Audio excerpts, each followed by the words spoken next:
दोस्तों, ये है कहानी स्टूडियो और मैं हूँ कहानीबाज अनुपमा। लेकर आई हूँ प्रेम कहानी में एक लड़का होता है का तीसरा भाग। अभी तक आपने सुना कि पल्लवी और करण एक पार्टी में मिलते हैं। उसके बाद करण पल्लवी को फूल भेजता रहता है और एक बार वो कैफे में भी मिले और उसके बाद चिट्ठियों का सिलसिला शुरू हुआ और करण पल्लवी को इनकरेज करता है कि वो क्यों नहीं अपने मनपसंद कपड़े पहनती या क्यों नहीं वो सारे काम करती जो उसे पसंद है। तो अब आगे। आज की रात पल्लवी को नींद नहीं आई। दिमाग में वो चिट्ठी घूमती रही। रह रह कर करण का चेहरा आंखों के आगे आता रहा। क्या चाहता है करण? क्या कोई बिना वजह भी ऐसा कर सकता है? न जाने क्यों करण के ख्याल से उसे बड़ी खुशी हो रही थी। ऐसा तो उसके साथ कभी नहीं हुआ था। लड़कों से तो वो हमेशा दूर ही रहती थी, अभी भी दूर रहना चाहती थी, पर करण जहन से निकल ही नहीं रहा था। कई बार जब सब कुछ बहुत अच्छा होता है तब भी हम यकीन नहीं कर पाते। लगता है कुछ तो गलत है जो नजर नहीं आ रहा। अगल बगल सब लोग भी तो यही कहते हैं, लड़कों पे भरोसा मत करो। पर करण ऐसा नहीं था। उसने तो कभी कोई गलत बात नहीं की थी। पल्लवी ने सोचा, हाँ करण ऐसा नहीं है, लेकिन दिल और दिमाग में जबरदस्त कशमकश चल रही थी। किसकी बात सुनी जाए? करण को तो कितनी ही लड़कियां मिल सकती हैं, फिर वो मुझ में दिलचस्पी क्यों ले रहा है? कुछ भी तो खास नहीं है मुझ में, बस एक छोटे से शहर की पहाड़ी लड़की तो हूं। पर जो भी हो, करण में बहुत कुछ खास है। उसके विचार पल्लवी को बहुत पसंद आने लगे थे। हर बात का पॉजिटिव पहलू देखना, कभी हार नहीं मानना और जिंदगी जीने का वो जज्बा कि जैसे हर पल को निचोड़ लो। करण की बातों से लगता था कि वो खुद भी जो चाहे कर सकती है। एक बार करण ने कहा था कि कभी कभी फोन पर बात कर सकते हैं क्या? पल्लवी बात को टाल गई थी, पर आज उसका मन कर रहा था कि फोन पर बात की जाए। ये क्या हो गया था उसे? क्या वो करण को पसंद करने लगी थी? नहीं नहीं, करण को सिर्फ वो एक अच्छा दोस्त मानती थी बस। इसी ऊहापोह में सुबह हो गई। कॉलेज जाना था, पर पल्लवी ने जल्दी से करण को एक खत लिखा और सोचा रास्ते में डाल दूंगी। हेलो करण, तुम्हारा खत पढ़ा, बहुत अच्छा लगा। कब आ रहे हो? बहुत से डाउट्स हैं एग्जाम को लेकर, आओगे तो डिस्कस करेंगे। वैसे फ़ोन पर भी डिस्कस कर सकते हैं। मेरे घर का नंबर है 428619। वो हमारे यहाँ एसटीडी नहीं है, तो तुम ही कॉल कर लेना रात 8 बजे से पहले किसी भी दिन। अपना भी नंबर भी भेज देना।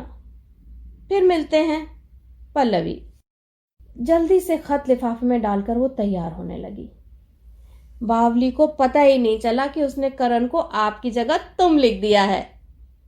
पल्लवी को क्या पता था, जब उसका खत करण को मिला तो उसे पल्लवी का तुम कहना बेहद हसीन लगा और उसने खत को चूम कर कहा, मोहतरमा शादी तो आपसे ही होगी। फोन आने लगे और बातों का सिलसिला शुरू हो गया।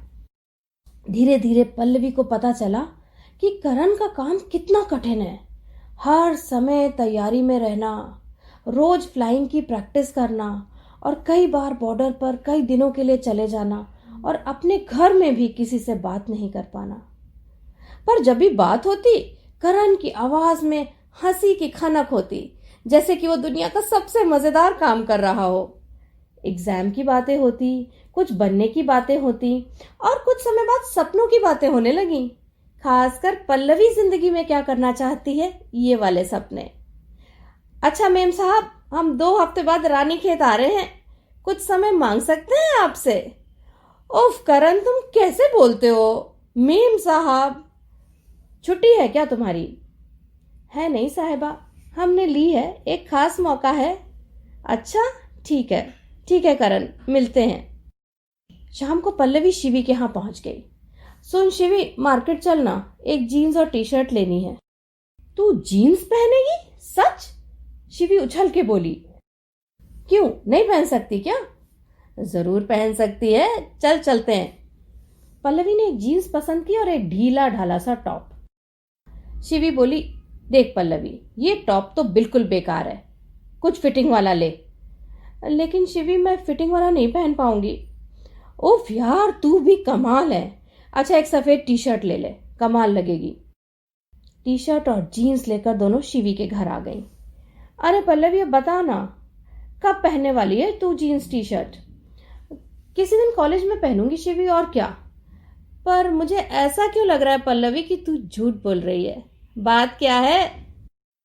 कुछ नहीं शिवी, चल अब मैं जाती हूँ, कहकर पल्लवी चली गई। इस लड़की को हुआ क्या है?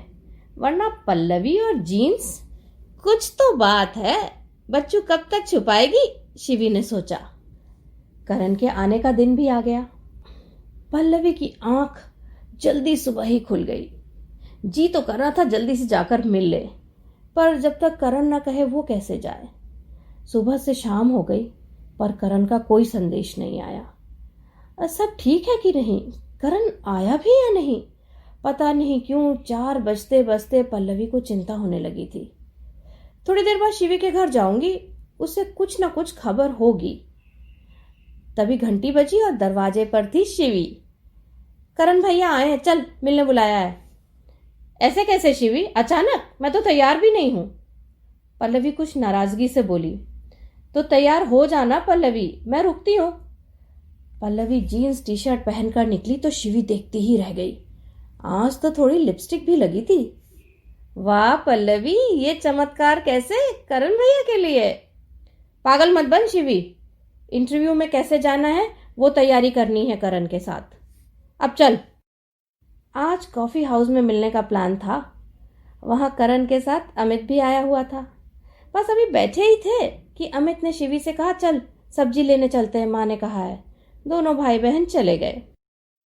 और कैसी हो पल्लवी, कैसी चल रही है तैयारी? तुम्हें जीन्स में देख के बहुत अच्छा लगा। मैं ठीक हूँ करण, तुम कैसे हो? कब पहुंचे? ठीक दिख रही हो ना? एकदम कमाल लग रही हो। पहुंच तो सुबह ही गया था, बस कुछ जरूरी काम में लग गया था। पल्लवी को न जाने ये बात कुछ बुरी लगी, पर वो कुछ बोली नहीं। अरे पल्लवी, 1 मिनट, मैं कार में कुछ भूल गया हूं, अभी लाता हूं। जब करण लौटा तो उसके हाथ में था एक बड़ा सा पैकेट। पल्लवी, आने वाले जन्मदिन की शुभकामनाएं, कहकर उसने पैकेट आगे बढ़ा दिया। थैंक यू करण, पर तुम्हें कैसे पता चला? अरे मेम साहब जी, जब ठान लेते हैं तो जान लेते हैं। और अब की बार आपका जन्मदिन मना कर ही जाएंगे। 5 दिन बाद पल्लवी का जन्मदिन था। वाह, करण रुकेगा, पल्लवी ने मनी मन खुश होकर सोचा। अब खोलो ना पैकेट। करण की आवाज में बेताबी थी। पल्लवी ने धीरे धीरे टेप हटाने शुरू किए। अरे मोहतरमा, ये क्या अंदाज हुआ गिफ्ट खोलने का? पेपर फाड़ के निकालिए तो मजा आए। पर करण, ऐसा तो बच्चे करते हैं, पेपर फिर काम आ जाएगा। तो तुम कौन सी दादी हो गई हो? चलो जल्दी फाड़ो। 4 दिन की जिंदगी क्या क्या बचा कर रखोगी? पल्लवी हंस पड़ी। जल्दी से गिफ्ट खोला तो उसमें थी रानी रंग की एक बेहद खूबसूरत साड़ी, चूड़ियां, एक पर्स, MBA की तैयारी के ढेर सारे नोट्स और बहुत सारी चॉकलेट। इतना कुछ करण, बहुत सुंदर है सब कुछ। और thank you for the notes. अच्छा सुनो, मैंने एक ब्लाउज का डिजाइन देखा है एक पिक्चर में, वैसा ब्लाउज ही बनवाना। तुम देखो, ये पोस्टर लाया हूं मैं। इवनिंग इन पेरिस पिक्चर का पोस्टर था। शर्मिला टैगोर ने बिना बाजू का ब्लाउज पहना हुआ था और पीछे थी एक बड़ी सी बो। पागल हो गए हो क्या करण? ऐसा ब्लाउज पहनूंगी मैं? सवाल ही नहीं उठता। तुम्हें भी पता नहीं कैसे अजीब अजीब से शौक है। क्यों, क्या बुराई है इसमें पल्लवी? बिना बाजू का, और लोग क्या कहेंगे? लोगों की छोड़ो, ये बताओ कि है कैसा? शर्मिला टैगोर के लिए ठीक है, पर मेरे लिए नहीं। कहाँ जाऊंगी मैं ये पहनकर? ये अच्छा सवाल किया तुमने पल्लवी। परसों आपकी शान में एक छोटी सी पार्टी रखी है क्लब में। कुछ दोस्त, मेरा भाई, शिवी और अमित, बस इतने ही लोग। उसी में पहनना, और खुद के लिए पहनना। जब आप खुद कोई कपड़ा शौक से और शान से पहनते हो तो लोगों को भी अच्छा ही लगता है। खुश होकर पहनोगी तो कोई कुछ नहीं कहेगा। ऐसा है ना पल्लवी, भंवर से लड़ो, कुछ लहरों से उलझो, कहाँ तक चलोगी किनारे किनारे। पल्लवी ने करण की तरफ देखा। हमेशा की तरह हर चीज कुछ खास, चमचमाती हुई घड़ी, और आज तो गुलाबी रंग की शर्ट पहनी हुई थी। लड़के और गुलाबी रंग, पर करण पर थोड़ी ठीक ही लग रही थी वो शर्ट। पार्टी मेरे लिए? पल्लवी बोली। हाँ बिल्कुल, पर परसों तक कौन बनाएगा इस ब्लाउज को? कुछ और पहन लूंगी करण। मुझे पता था आपका यही बहाना होगा। टेलर भी तय करके आया हूं, अभी जाकर नाप देंगे और कल शाम तक ब्लाउज तैयार। अब बोलो। कौन सा टेलर? इकबाल? वो तो कभी जल्दी देने को नहीं मानता। बस मान गया है, समझी? पर करण ये सब क्यों? मैंने तुमसे पहले भी कहा था। हाँ पता है, तुमसे कोई उम्मीद नहीं रखनी है। नहीं है उम्मीद, पर इरादा है, समझी? क्या इरादा है? तुमसे शादी करने का पल्लवी। क्या? हाँ, पर उम्मीद नहीं है आपकी, ना भी सर आंखों पर। तुम जिस रूप में भी मेरी जिंदगी में रहना चाहो मुझे मंजूर है पल्लवी। बस सुकून है कि तुम हो। अच्छा जी। हाँ जी। तो करण, हमें भी मंजूर है। क्या मंजूर है? आपका इरादा करण। सच में पल्लवी? हाँ करण, तुम्हारा पागलपन अच्छा लगने लगा है, और तुम्हारी गुलाबी शर्ट भी अच्छी लग रही है। पल्लवी बोली। पर मुझे पता नहीं माँ बाबूजी क्या कहेंगे। उनकी रजा के बिना तो मैं शादी नहीं कर सकती। ओ पल्लवी, मुझे यकीन नहीं हो रहा। जल्दी से चिकोटी काटो, कहीं ये सपना तो नहीं है। और पल्लवी, शादी तुम्हारे एमबीए के बाद ही करेंगे, और सबके आशीर्वाद से। और अब जल्दी जल्दी चलो, पहाड़ी वाली देवी माँ के मंदिर जाते हैं। आज के दिन तो मुझे जन्नत नसीब हो गई। Pallavi, thank you. मंदिर पहुंचकर दोनों ने आशीर्वाद लिया, और फिर करण पहाड़ी के ऊपर खड़े होकर जोर से चिल्लाया, शुक्रिया भगवान जी, मुझे मेरी किस्मत और मंजिल दोनों मिल गई। I love you Pallavi. क्या करण, इतना शोर मचाना जरूरी है क्या? पल्लवी, एक बार जोर से करण बोलो ना प्लीज। पल्लवी ना नहीं कर सकी, और बहुत देर तक करण का नाम वादियों में गूंजता रहा। पार्टी वाले दिन पल्लवी ने साड़ी ब्लाउज पहना तो पहली बार खुद को भी वो बेहद खूबसूरत लगी। शिवी और अमित के साथ क्लब पहुंच गई। करण बाहर ही इंतजार कर रहा था। अरे पल्लवी, साड़ी का पल्ला छोड़ो ना। पल्लवी ने पीछे ब्लाउज का डिजाइन छुपाने के लिए पल्ला डाल लिया था। जो भी पहनो शान से पहनो जाने मन, वैसे भी ख्वाब लग रही हो, कौन मानेगा कि हकीकत हो। उफ, तुम भी करण। वैसे हरी जैकेट में करण भी काफी हैंडसम लग रहा था, पल्लवी ने मन ही मन सोचा। अरे देवी जी, अगर हम अच्छे लग रहे हैं तो कह दो ना, हम भी खुश हो जाएंगे। पल्लवी चौंक कर हंस पड़ी, बोली, हाँ अच्छे लग रहे हो। ओफ, इतनी ठंडी तारीफ, क्या बात है। करण हंस दिया। अंदर हॉल में 10-12 लोगों की पार्टी थी। वायलिन पे पुराने गाने चल रहे थे, और एक खूबसूरत सा केक उसका इंतजार कर रहा था। करण के सारे दोस्तों को पल्लवी के बारे में पता था, और खूब हंसी मजाक चल रहा था। करण का भाई यश करण से कुछ संजीदा था, पर पल्लवी को उसने इतना अपनापन दिया कि पल्लवी को लगा वो उसे सदियों से जानती है। अरे जाने मन, आज तो डांस कर लो मेरे साथ, करण बोला। दोनों ने डांस किया और फिर केक काटा। बातों बातों में देर रात हो गई। करण, बहुत रात हो गई है, अब मुझे चलना चाहिए। चलो मैं छोड़ देता हूँ, करण बोला। रास्ते में पल्लवी बोली, बड़ा मज़ा आया, पर करण अब क्या होगा? मेरे घर में तो तुम्हारे पंजाबी होने से प्रॉब्लम हो जाएगी। सुनो जाने मन, तुम ये सब मत सोचो, मैं सबको मना लूँगा। अभी सिर्फ पढ़ाई करो और खत और फ़ोन। क्यों? इसका भी तो मज़ा लीजिए हुजूर। और वो इश्क भी क्या इश्क जिसमें लड़ना ना पड़े, जिसमें सब आसानी से मान जाएं। मज़ा तो इश्क के इम्तिहान में है। साहिल के सुकून से किसे इनकार है, लेकिन तूफान से लड़ने में मज़ा और ही है कुछ।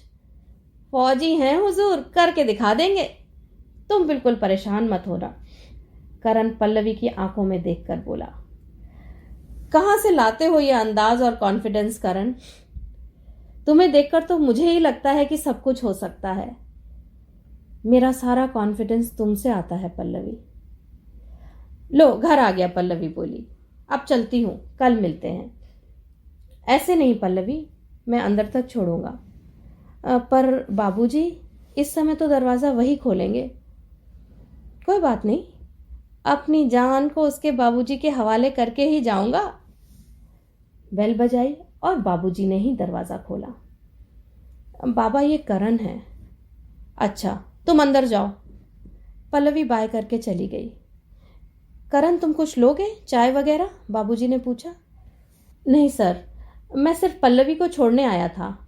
आस पड़ोस के लोगों को ये न लगे कि वो चुपचाप किसी गाड़ी में आई है। अब चलूँगा। नमस्ते। ठीक है, नमस्ते। पल्लवी के बाबूजी ने दरवाज़ा बंद कर लिया। पीछे माँ खड़ी थी। बाहर की लाइट बुझा दो उषा।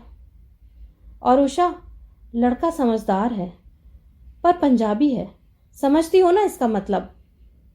तो आज के लिए बस इतना ही। इंतज़ार करिएगा कहानी के अगले भाग का।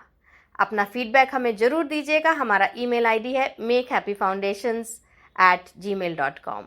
नमस्कार, शब्बा खैर, बाय बाय।